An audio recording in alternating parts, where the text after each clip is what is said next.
नमस्कार, मैं मेघा हिंदुस्तानी स्वागत करती हूँ आपका माटी के लाल पर। आखिरकार जिस बात का शक था, जिस बात पर कयास लगाई जा रही थी और जिसको लेकर भारतीय जनता पार्टी पर निशाना साधा जा रहा था, वो बात सच हो गई। जी हाँ, चुनावी बॉन्ड के जरिए चुनावी चंदा देने लेने का काम जो भारतीय जनता पार्टी कर रही थी, अब उसका पर्दाफाश हो चुका है। जी हाँ, वित्त मंत्री निर्मला सीतारमन पर एफआईआर भी होगी। क्या है पूरा मामला, आपको बताते हैं, स्क्रीन पर नजर डालिए। हिंदुस्तान की खबर है, लिखा है निर्मला सीतारमन के खिलाफ एफआईआर दर्ज करने का आदेश, चुनावी बॉन्ड से उगाही करने का आरोप।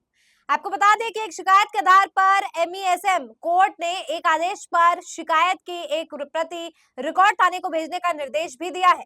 एफआईआर लंबित होने के कारण सुनवाई 10 तारीख तक के लिए टाल दी गई है। तो क्या ये पूरा मामला है और किस मामले में निर्मला सीतारमन पर अब कार्रवाई की मांग उठ रही है, एफआईआर भी होने वाली है, क्या है पूरी खबर, देखिए। लिखा है केंद्रीय वित्त मंत्री निर्मला सीतारमन के खिलाफ एफआईआर दर्ज करने का आदेश दिया गया है। उनके खिलाफ चुनावी बॉन्ड के जरिए उगाही करने का आरोप लगाया गया है। बेंगलुरु की एक विशेष लोक अदालत ने इस शिकायत पर सुनवाई करते हुए वित्त मंत्री के अलावा कई दूसरे नेताओं के खिलाफ एफआईआर दर्ज करने का आदेश दिया है।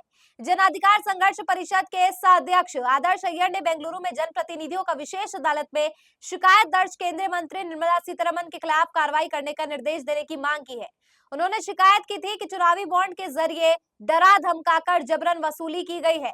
याचिका पर सुनवाई करते हुए अदालत ने बेंगलुरु के तिलक नगर पुलिस स्टेशन को चुनावी बॉन्ड के जरिए जबरन वसूली के मामले में एफआईआर दर्ज करने का आदेश दिया है। एमईएसएम कोर्ट ने एक आदेश जारी कर शिकायत की एक प्रति रिकॉर्ड थाने को भेजने का भी निर्देश दिया है। एफआईआर लंबित होने के कारण 10 को सुनवाई होगी।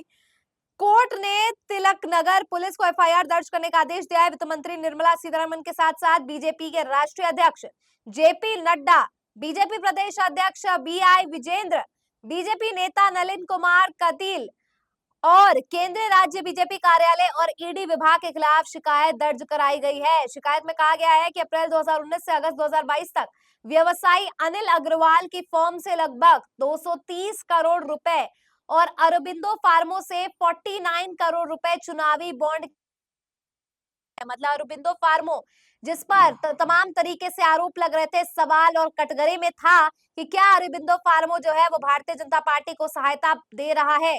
तो अब इसका भांडाफोड़ हो गया है। निर्मला सीतारमन समेत जेपी नड्डा तक पर एफआईआर होने वाली है। चुनावी बॉन्ड के जरिए धांधलीबाजी करने का जो आरोप लगा था, जो इलेक्टोरल बॉन्ड इतना बड़ा देश का व्यापक घोटालों में से एक बन गया था, अब उसके धीरे धीरे पत्ते खुलते हुए दिख रहे हैं। और इसी क्रम में निर्मला सीतारमन यानी कि वित्त मंत्री पर कार्रवाई करना, कार्रवाई की मांग करना, एफआईआर होना, और अब ये देखने वाली बात होगी कि एक पत्ता तो यहाँ पर खुल चुका है, लेकिन आगे आने वाले समय में और कौन कौन से राजों से पर्दा उठने वाला है। आखिर भारतीय जनता पार्टी कौन सी नई मुसीबत में फंसने वाली है। आपको बता दें कि चुनाव के समय जब चुनावी बॉन्ड के आंकड़े पेश किए गए थे, तब एसबीआई बहुत ज्यादा नाटकीय तरीके से इसे गोल मटोल करके टालने का भी काम कर रहा था।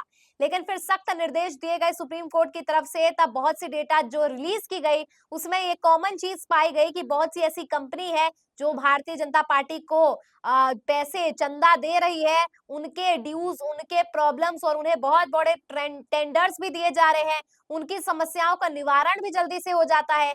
और ये टेंडर मिलने के कारण चुनावी बॉन्ड में जो चुनावी बॉन्ड खरीद रही है कंपनियां, चंदा दे रही है, और दूसरी तरफ बड़े बड़े टेंडर, बड़े बड़े प्रोजेक्ट्स देश के उन लोगों के हाथ में सौंप दिए जाते हैं। अब ये चुनावी बॉन्ड का ही नतीजा है, जिसकी वजह से देश के अलग अलग हिस्सों में सड़कों में दरार, पुल में गिरावट, इमारतों की कमजोरी और बहुत सी ऐसी खबरें निकल कर आती है जो इमारत इंफ्रास्ट्रक्चर को कमजोर होने वाली, चाहे वो खुद बाबा, चाहे वो अलग अलग छत्रपति महाराज की मूर्ति खंडित हुई, चाहे वो अलग अलग जगहों पे इमारत खंडित हो रही है, सड़क धंस रहे हैं, पुल गिर रहे हैं, तस्वीरें साफ है, खबरें साफ है, जो इस बात को बताती है कि जिन कंपनियों को इस प्रकार के टेंडर दिए जाते हैं, वो कंपनी चंदा के माध्यम से बीजेपी को सहायता पहुंचाती है। यानी ये पूरा देश बेचने का काम खुद भारतीय जनता पार्टी कर रही है। खुद बीजेपी के दिग्गज नेता चुनावी बॉन्ड के जरिए ऐसी धांधली कर रहे हैं जिसमें अपनी सत्ता को बरकरार रखने के लिए, क्योंकि वही चुनावी चंदा जो इस्तेमाल किया जाता है वो प्रचार में इस्तेमाल किया जाता है, करोड़ों अरबों इस तरीके से छोक दिए जाते हैं जिससे लोगों को गुमराह करके मतदान जो है अपने पक्ष में करवा लिया जाए। यानी लोकतंत्र का उपहास जो है इन लोगों द्वारा किया जाता है। लेकिन अब निर्मला सीतारमण पर कार्रवाई की जो बात कही गई है, एफआईआर की जो बात सामने आई है, वो एक बात तो खुले तौर पर स्पष्ट कर देती है कि भारतीय जनता पार्टी की नीयत किस प्रकार की है, किस इरादे से बीजेपी 10 सालों से भारत पर शासन कर रही है।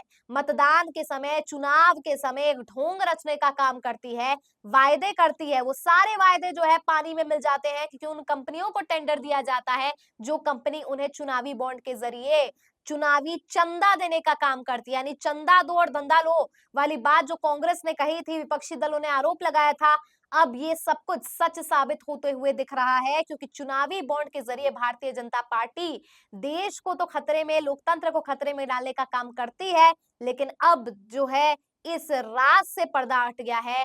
अब बीजेपी के लिए राहें और मुश्किल होने वाली है। आपको याद दिला दूं, जम्मू कश्मीर, हरियाणा, उत्तर प्रदेश विधानसभा चुनाव जारी है और ऐसे में इतना बड़ा खुलासा एफआईआर करना एक निजी कंपनी द्वारा और इस ओर इंगित करना कि कुछ तो गोल मटोल है, इस बात को भी प्रमाणित करता है कि भ्रष्टाचार बीजेपी के अंदर काफी व्यापक स्तर पर है।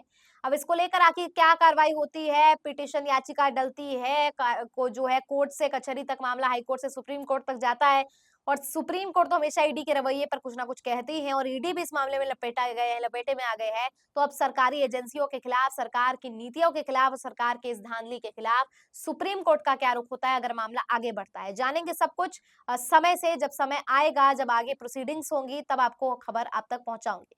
फिलहाल आज की खबर में इतना ही, मुझे दीजिए इजाजत, देखते रहिए माटी के लाल। धन्यवाद।